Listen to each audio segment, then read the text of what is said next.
Yes, Kenya. Tamu sana, tamu sana, tamu sana, yes.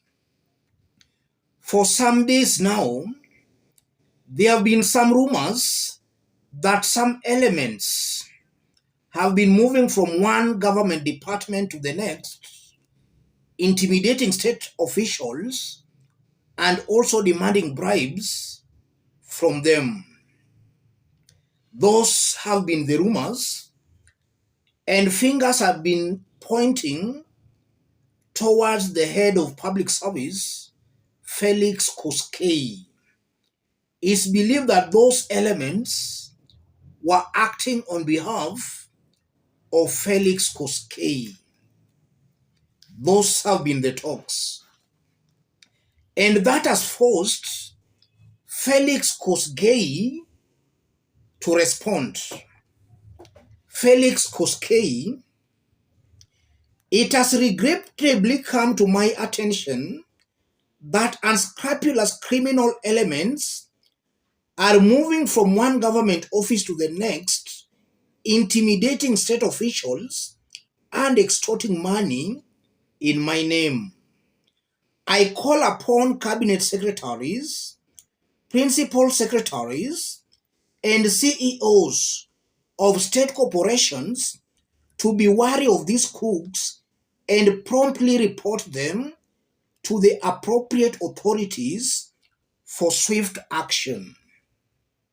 The era of criminals taking advantage of gullible Kenyans seeking jobs and government services by misusing names of senior state officials is long gone, and firm action will be taken against these elements.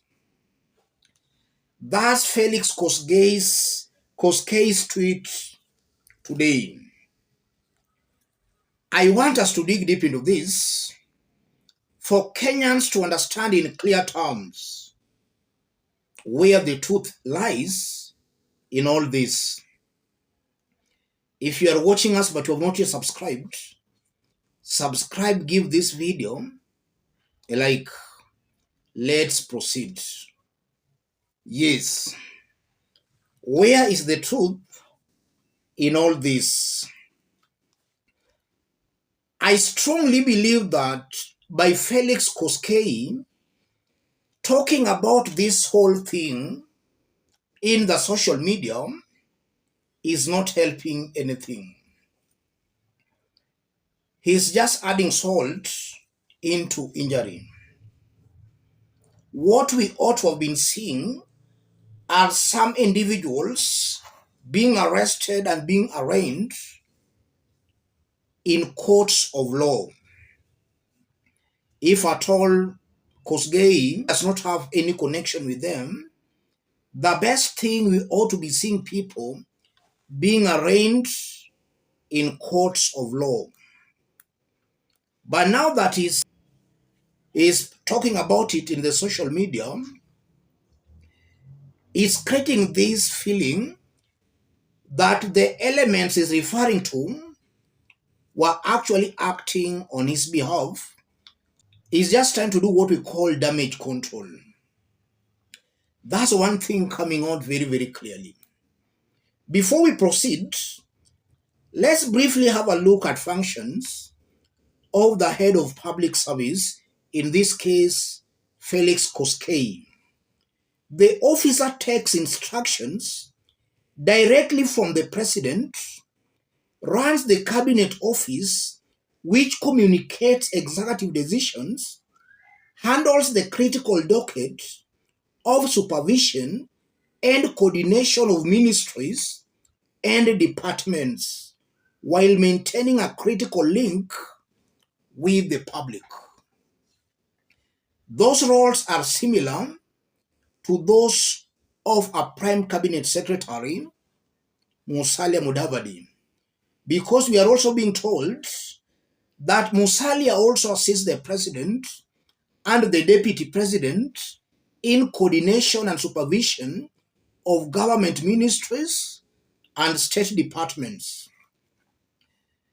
The roles are somehow similar, and in this case, I'm seeing the head of public service in this case, Felix Koskei, as the real prime cabinet secretary.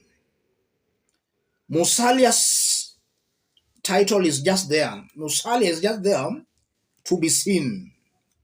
The real chief cabinet secretary is coming out as Felix Koskei. Felix Koskei answers directly to the president. So he's a very influential figure in Ruto's government.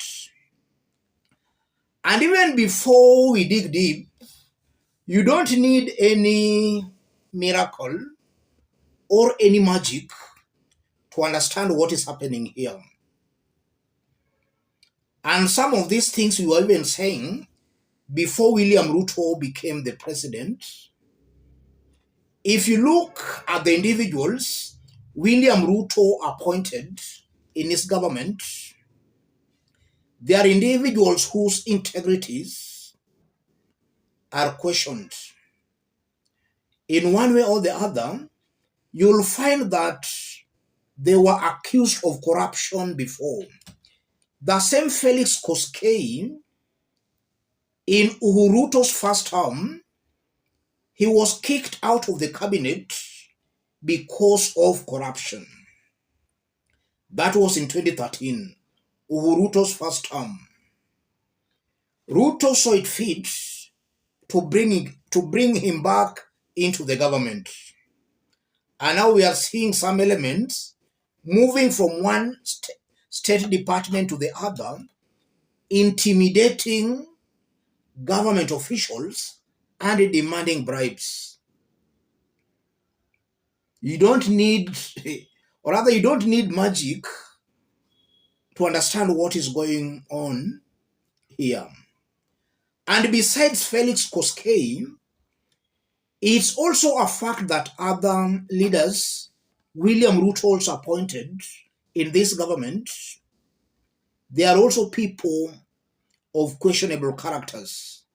Some were accused of murder, some corruption, some tax evasions, all those manner of ills. They are all serving in Ruto's government.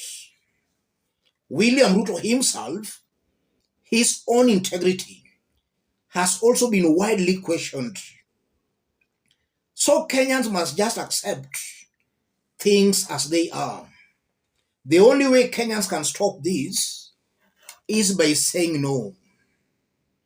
And the only way they can say that no is by using their constitutionally given rights. They can protest, they can demonstrate. All those are rights Kenyans are given in the constitution. And they can exercise them directly or through their elected representatives. Demonstrations and protests, those they can exercise directly. Yes, that's how things are, ladies and gentlemen. As I conclude, going forward, I'm seeing levels of corruption in this government going to increase. According to Auditor General's report, every financial year, Kenya has been losing a third of its budget to corruption. In a William Ruto's regime, that figure is most definitely going to go up. We might even find Kenya losing half of its annual budget to corruption. In the budget that was read in June, it was 3 point something trillion. I won't be wrong to say that 1 point something trillion will disappear into men and women's pockets. Total corruption in the government. Let me stop it there, ladies and gentlemen. But even before I stop, it's also important to see on how taxpayers' money is being wasted here.